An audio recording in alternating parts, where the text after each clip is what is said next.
नमस्कार, 12 बजे 12 खबर में आप सभी दर्शकों का स्वागत, अभिनंदन। मेरा नाम राहुल सौमित्र है और आप जुड़ चुके हैं उत्तर प्रदेश के तेजी से बढ़ते news network IBC 24 Uttar Pradesh के साथ। मेरा नाम राहुल सौमित्र है। अखिलेश यादव ने कहा है कि अब तक केंद्र सरकार के द्वारा जितने भी बिल आए हैं वो माइनॉरिटी के खिलाफ है।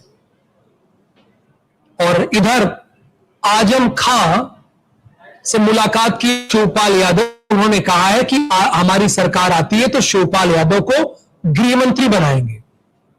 क्या ये माइनॉरिटी को अपनी ओर खींचने की कोशिश है? क्योंकि 20% माइनॉरिटी उत्तर प्रदेश की धरती में है और बहुत ही अहम फैक्टर है। तो ये सब जानेंगे और साथ ही 12 बजे 12 खबर में आपके शहर की बड़ी खबर क्या है, सीओ के इंटरव्यू में क्या हो रहा है, राम मंदिर जन्मभूमि सीओ का जो इंटरव्यू हो रहा है वो किस तरह के प्रश्न पूछे जा रहे हैं। जो 18 कैंडिडेट थे, क्या उनका इंटरव्यू हो गया या अभी होना बाकी है? और सीओ काम कैसे करेंगे, ये आपके जहन में सवाल हो सकता है। हमारे संवाददाता जुड़ गए हैं, अखंड प्रताप राय राजधानी लखनऊ की जानकारी देंगे, अपूर्व पाठक अयोध्या प्रभु श्री राम की नगरी की जानकारी देंगे और इंद्रवीर सिंह आपको स्क्रीन पर दिख रहे होंगे, ये रायबरेली की जानकारी देंगे।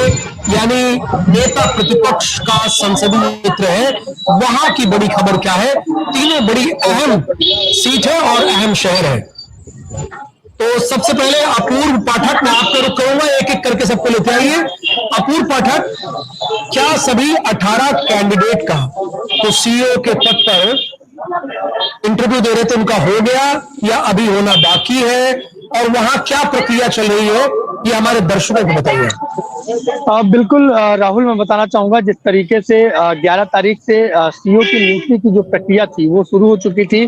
बाकायदा 3 सदस्यों की जो टीम थी उन्होंने इंटरव्यू लिया है और पहले दिन लगभग 8 लोगों का इसमें जो है इंटरव्यू किया गया, जिसमें कई IPS IAS और कई सेना से रिटायर्ड जो अधिकारी हैं उन्होंने इस पर इंटरव्यू दिया है। लेकिन इंटरव्यू लेने वालों का जो क्राइटेरिया है, जो सवाल हैं, वो भिन्न भिन्न है कि आपके शिक्षा होने चाहिए, आप मांस मदिरा का सेवन ना करते हो, धार्मिक आस्था पर आपका पकड़ होना चाहिए, यानी धार्मिक आस्था पर आप विश्वास कीजिए, और साथ ही ऐसे कई तमाम प्रकार की, और राम मंदिर के बारे में आप कितना जानते हैं, राम मंदिर की व्यवस्थाओं को सुचारू रूप से चलाने के लिए कितनी अच्छी कवायद की जा सके, उसकी सजेशन मांगे गए हैं। तो अपने अपने लोगों ने विचार दिया। हालांकि जो 3 जो है कमेटी बनाई गई थी 3 लोगों की, उनके तरफ से माना जा रहा है कि 3 लोगों को ले लिया गया है। अब इन 3 लोगों का नाम जो है बाकायदा श्री राम जन्मभूमि तीर्थ क्षेत्र ट्रस्ट को सौंपा जाएगा और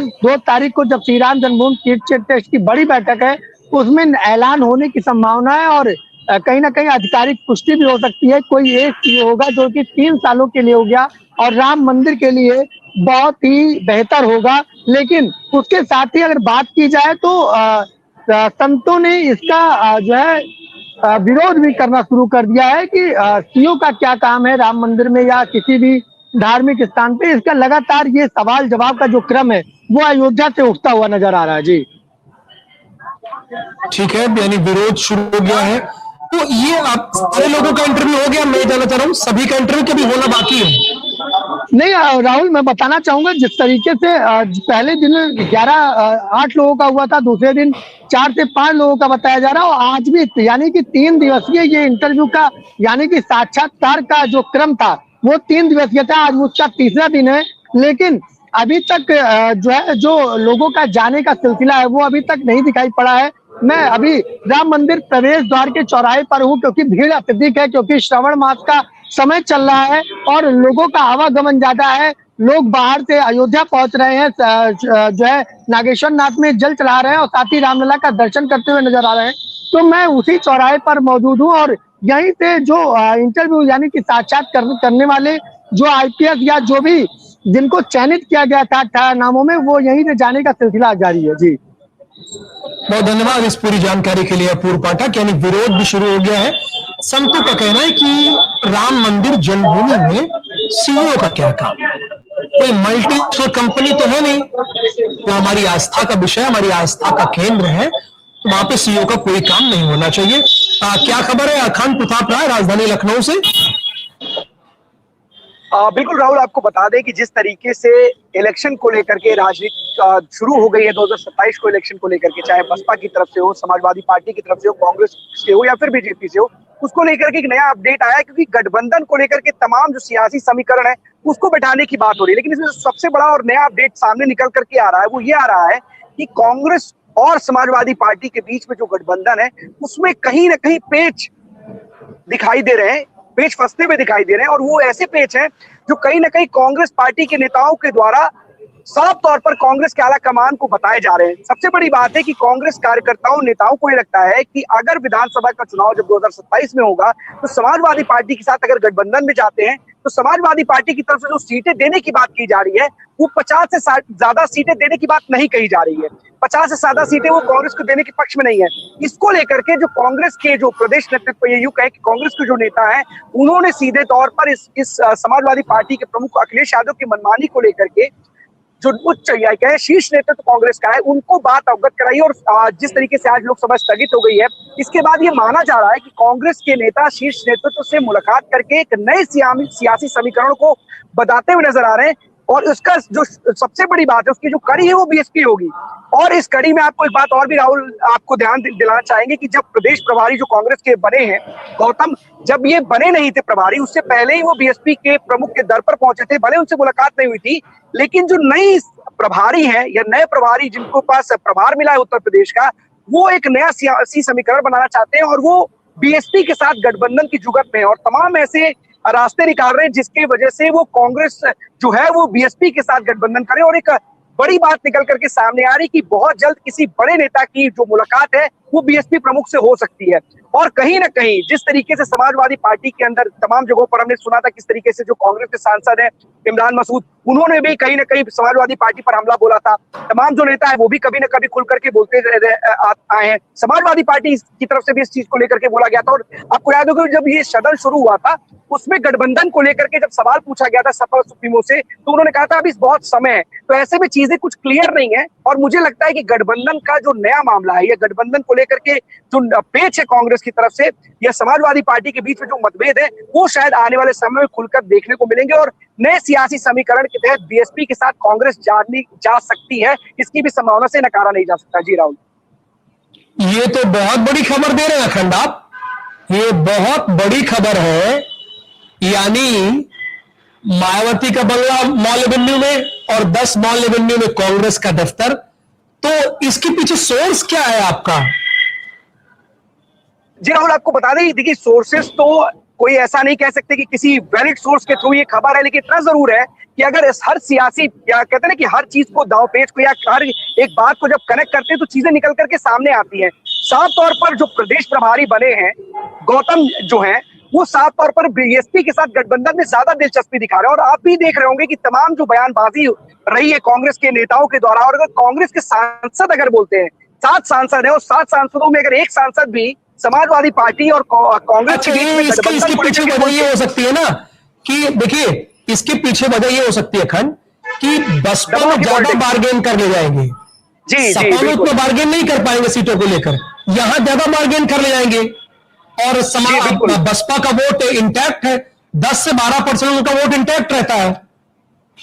बिल्कुल राहुल, आपने एकदम सही बात बोली। और सबसे बड़ी बात है कांग्रेस भी जो ज्यादातर जो इस वक्त राजनीति कर रही है उत्तर प्रदेश में वो दलितों को लेकर के ही कर रही है। अगर हम 2024 की बात करें तो संविधान का जो पूरा का पूरा जो नैरेटिव सेट किया गया था वो दलितों को लेकर के ही किया गया था। और कहीं ना कहीं जो दलितों की बात है वो कांग्रेस उससे जुड़ना चाहती है। और सबसे बड़ी बात है कि दलितों का वोट बैंक जो है, ये यूं कहे कि अच्छा खासा जो आधार है वो बीएसपी के पास में है। तो उनको ये लगता है कि अगर बीएसपी के साथ वो जाते हैं तो बीएसपी के साथ ब्राह्मण भी जुड़ सकता है, अल्पसंख्यक भी जुड़ सकता है। तो एक नया सियासी समीकरण है और हो सकता है कि आगे बिल्कुल अखंड एक चीज और जैसे कि बसपा जिन जिन सीटों पे मजबूत है, वो मेरी रिसर्च है, 403 विधानसभा सीटों की रिसर्च में देखा, तो वो जहां बसपा मजबूत है, फर्स्ट या सेकंड पोल कर रही है, वहां कांग्रेस कमजोर है।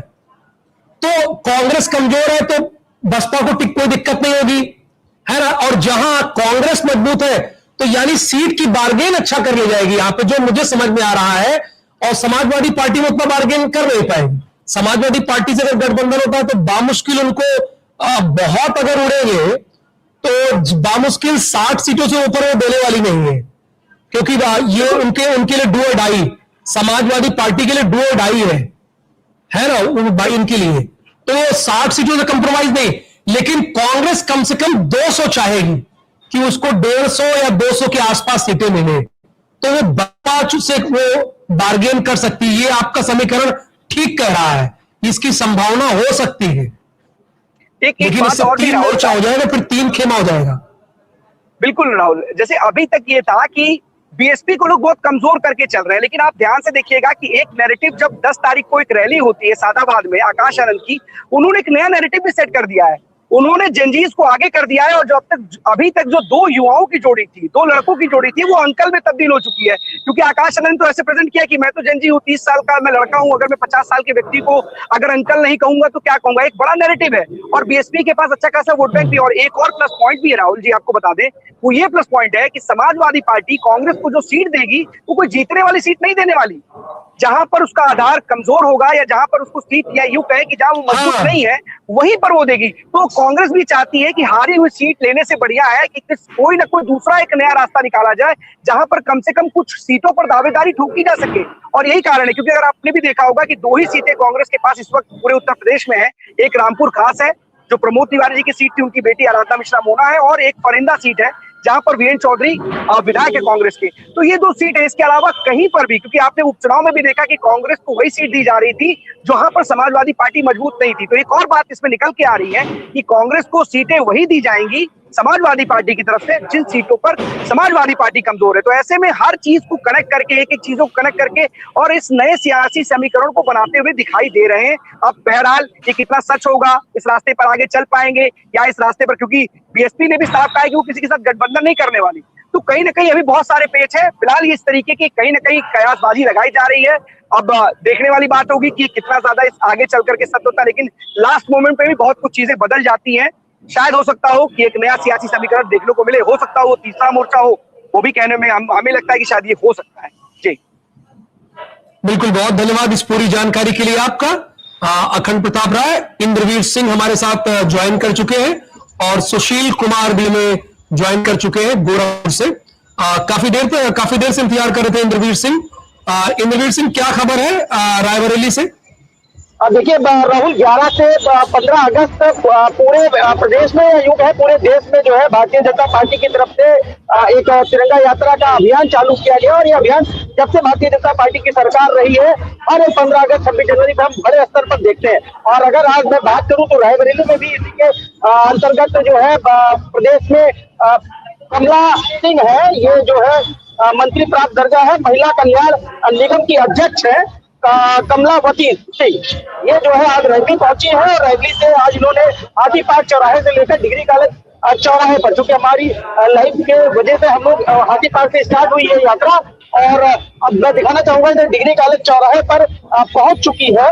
और इस यात्रा में वो पीछे मेरे, आप ये इधर भी दिखाऊंगा मैं एक बार, की तमाम सारी महिला कार्यकर्ता, भाजपा के तमाम सारे ऐसे कार्यकर्ता और तमाम सारे दोस्त को रायबरेली के जो हुजूम है। लेकिन सबसे बड़ी बात राहुल, कल हमने देखा कि उत्तर प्रदेश में कैबिनेट मंत्री मनोज पांडे ने अपने विधानसभा ऊंचा हाल में इस यात्रा को निकाला। उसके बाद अब इस यात्रा के जरिए राहुल, मैं जरूर चीज कहना चाहूंगा कि जिस तरीके से जनजी का वार जंतर मंतर पे हो या फिर अलग देखने को मिला, अब कल कैबिनेट मंत्री ऊंचा हार मनोज पांडे ने भी जब ये तिरंगा यात्रा के मतलब छात्रों से संवाद रखा, इस तिरंगा यात्रा में छात्रों का संवाद रखा।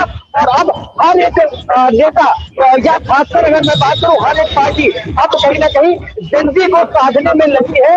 इस तिरंगा यात्रा के थ्रू भाजपा भी जनजी को अपने साथ जोड़ने की कोशिश कर रही है। तो जनजी आज तक गुमशुदा था, आज उस जनजी को हर एक पार्टी अपना बनाना चाहती है, और कहीं ना कहीं उसका एक जरिया, एक रास्ता निकाला जा रहा है। तो भारतीय जनता पार्टी का जो अभी तक जनजी को साधने की जो कोशिश है, वो ये तिरंगा यात्रा है। क्योंकि हर नेता, कल अगर मैं बात करूं, कल देर रात उत्तर प्रदेश सरकार ने एक लिस्ट भी जारी करी अपने मंत्रियों की, और उन्होंने सीधे सीधे हर मंत्रियों का एक जिला बांट दिया है, और 15 अगस्त तक कौन कहाँ रहेगा, और ज्यादातर इसमें जनजी और ज्यादातर छात्र, जनजी और छात्र ये एक ही है, लेकिन जो नया ट्रेंड है इनका, जो नया नाम है वो जनजी है। और जनजियों को साधने की कोशिश भारतीय जनता पार्टी भी कर रही है राहुल। उसी के उससे कमलावती सिंह आज रायबरेली पहुंची है। तिरंगा यात्रा लगभग 1 किलोमीटर की तिरंगा यात्रा है, जिसमें डिग्री कॉलेज का समापन होगा। सही चौक पर हमारी मौजूदगी तो सही चौक पर है, तो इसमें भी जनजी सारे बहुत सारे जनजी भी है, लेकिन जो मेन भारतीय जनता पार्टी भी है, हर एक पार्टी कहीं ना कहीं जनजियों को साधने का काम करती दिख रही है। Rahul, over to you. बहुत धन्यवाद इस कवरेज के लिए, शानदार कवरेज के लिए। तिरंगा यात्रा को आपने कवर किया, धन्यवाद आपका। सुशील, क्या खबर है गोरखपुर से?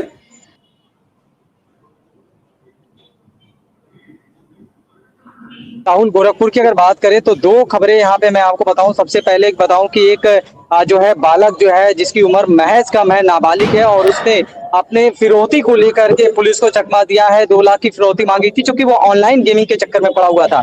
और जब ये अपने ही पिता से फिरौती की मांग की, तो उसके बाद जो है तत्काल पिता ने इसकी सूचना पुलिस को दी। क्योंकि गोरखपुर में लगातार बढ़ते क्राइम को लेकर पुलिस पहले ही जो है पूरी तरीके से परेशान है, तो ऐसे में इस सूचना के बाद तत्काल पुलिस ने जो है इस मामले को गंभीरता से लिया और सीसीटीवी फुटेज खंगालना शुरू किया। तब जाकर के पूरा मामला खुला, और उसके बाद जब बच्चे को सही सलामत उनके परिवारजनों को सपुर्द कर दिया गया। और तब जब उससे पूछताछ हुआ तो पता चला कि ऑनलाइन गेमिंग को लेकर के उसने पूरा ये गेम रचा था। जिसके बाद जो है पुलिस ने जब उसके माँ बाप को सकुशल बरामद कर दिया, तब जाके चैन की सांस ली। तो ये आप सोचिए कि आजकल के बच्चे किस तरीके से ऑनलाइन गेमिंग के चक्कर में पड़ रहे हैं और अपने ही माँ बाप से फिरौती की मांग कर रहे हैं। दूसरी खबर राहुल, अगर बात करें तो हर घर तिरंगा अभियान को लेकर जो है कल जीआरपी और आरपीएफ की पूरी टीम रेलवे स्टेशन पर तिरंगा लेकर के नजर आई थी। और आज मेरे पीछे मैं जीआरपी पे ही मौजूद हूँ। पूरी जो है तकरीबन लाव लश्कर के साथ जीआरपी, एसपी और उनके नेतृत्व में मोटरसाइकिल जुलूस निकाली गई। हाथों में तिरंगा लेकर कई किलोमीटर तक ये तिरंगा निकला, और एक संदेश देने का काम किया गया युवाओं को, कि वो युवा देखे कि किस तरीके से हमारे क्रांतिकारियों ने देश को आजाद कराने के लिए अपना सब कुछ निछावर कर दिया था। और जब वर्दी पहन करके जब अधिकारी और पुलिस के जवान तिरंगा लेकर के एक संदेश देते नजर आते हैं, तो निश्चित रूप से एक अलग ही तस्वीर नजर आती है और एक अलग ही संदेश देखने को मिलता है। जी, बहुत धन्यवाद इस पूरी जानकारी के लिए आपका, सुशील कुमार। हमारे साथ जितेंद्र जुड़े हैं बस्ती से। जितेंद्र, बस्ती से क्या खबर है आज की? बारिश बहुत हो रही है आपके यहाँ, क्या?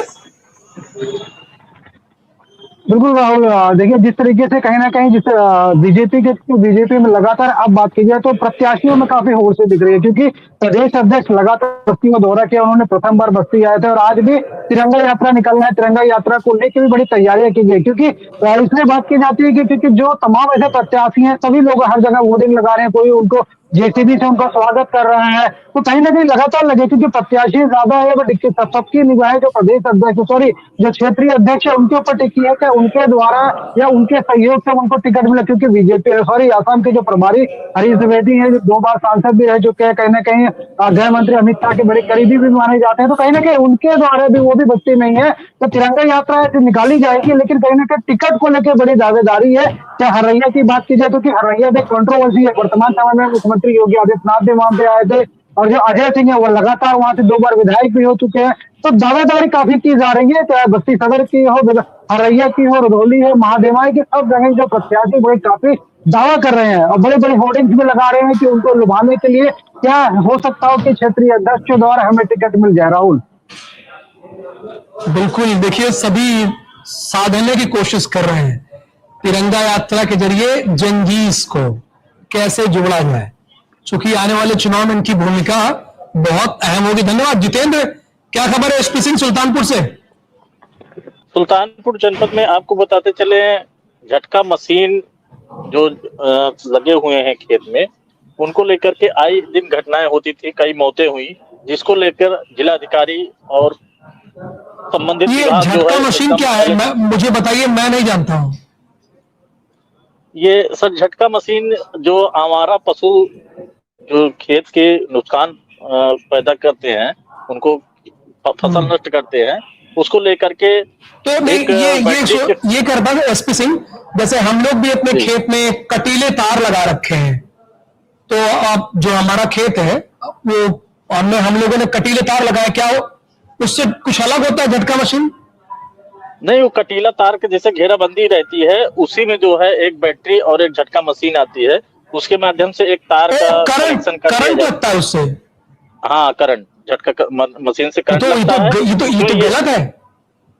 और उसमें ये दिक्कत है, अगर बैटरी से अगर बरसात हो रही है और वो करंट अगर आपको लग गया है तो आपको मरना तय है, क्योंकि अर्थ बहुत अर्थ पकड़ लेता होगा। अर्थ से हाँ। बहुत जल्दी मौतें होती है, जिसको लेकर के प्रशासन अभी तक लगभग 115 का ये विभिन्न तहसीलों ब्लॉकों को मिलाकर 115 मशीन के किसानों को सीज की गई, जिनके ऊपर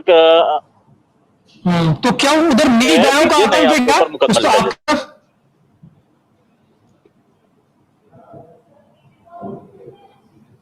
जी राहुल। बताइए बताइए।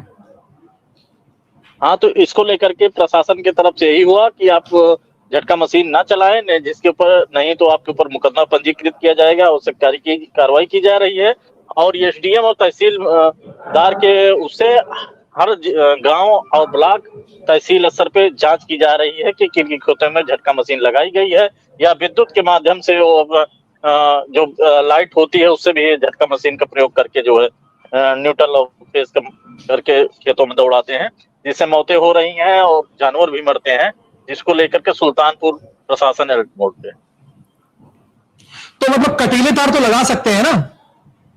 हाँ, कटीले तार के लिए कोई रोक नहीं है। और जिलाधिकारी का ये भी मानना है, अगर आपके फसल का कोई नुकसान अगर हो रहा है तो उसकी भरपाई जो है आप लेखपाल माध्यम से उनको ले जाइए, दिखवाइए। अगर फसल का नुकसान हो रहा है तो उसकी भरपाई हर संभव मदद की जाएगी आपको।